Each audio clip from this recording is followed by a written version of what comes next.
Stepney's visit to the Fat Controller's Railway was coming to an end. "We shall miss you," said the Fat Controller. Then he turned his attention to all the other engines. "My railway is very busy and I am pleased with you, but you need help. A diesel is all that's available. Please do your best to avoid any disturbances." "What does that mean?" whispered Duck. "That means this diesel is difficult," snapped James. And he was. The diesel surveyed the shed. "Not bad, I've seen worse. At least you're all clean," he sneered. The engines glared. "It's not your fault, but your controller should scrap you and get engines like me. A fill of oil, a touch on the starter, and I'm off. No bother, no waiting. They have to fuss around you for hours before you're ready." The engines were furious. Next morning they held an indignation meeting round the turntable. "Disgraceful," mumbled Gordon. "Disgusting," said James. "Despicable," spluttered Henry. "To say such things to us," cried Donald and Douglas. "It's to teach him a lesson we'd be wanting. Now how do we do it?" The chance came sooner than expected. The diesel was purring comfortably. An inspector watched the fitter making final adjustments. The wind tugged at the inspector's hat. The diesel was ready. "Look at me, Duck and Stepney. Now I'll show you something." He rolled proudly towards his coaches. Then it happened.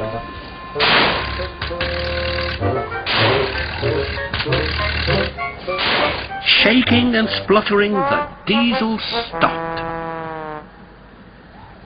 Meanwhile, the inspector was looking for his hat. The diesel seethed with fury as Duck and Stepney pushed him back to the shed. "My hat!" exclaimed the inspector. "You threw your air intake."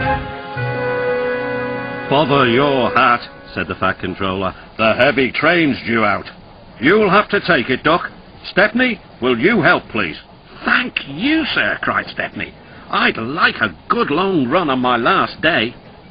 The engines were soon ready. "Gordon will take over from halfway, so get the train there. Good luck."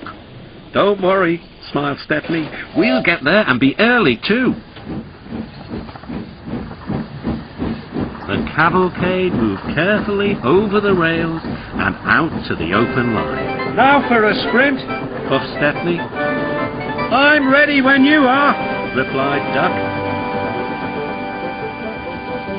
Soon they were whizzing through Edward Station. And next, they charged at Gordon's Hill beyond. They felt the drag of the heavy coaches here. It was hard work.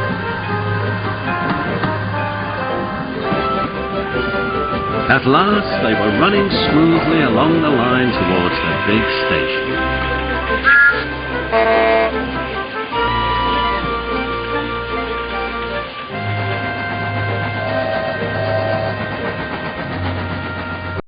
"Hello," said Gordon. "You're early. That's one in the headlamp for old diesel." "James says he's sick as boiler sludge and sulking in the shed." Serves him right for saying we're out of date. And Gordon chortled away. Next day, everyone came to say goodbye to Stepney. "Come back and see us soon," whistled the engines. "And you are always welcome on my Bluebell Railway too," replied Stepney. Then he puffed away. And what about Diesel? He'd slipped out whilst no one was looking. He said goodbye to no one but left two things behind: a rather nasty smell and a battered bowler hat.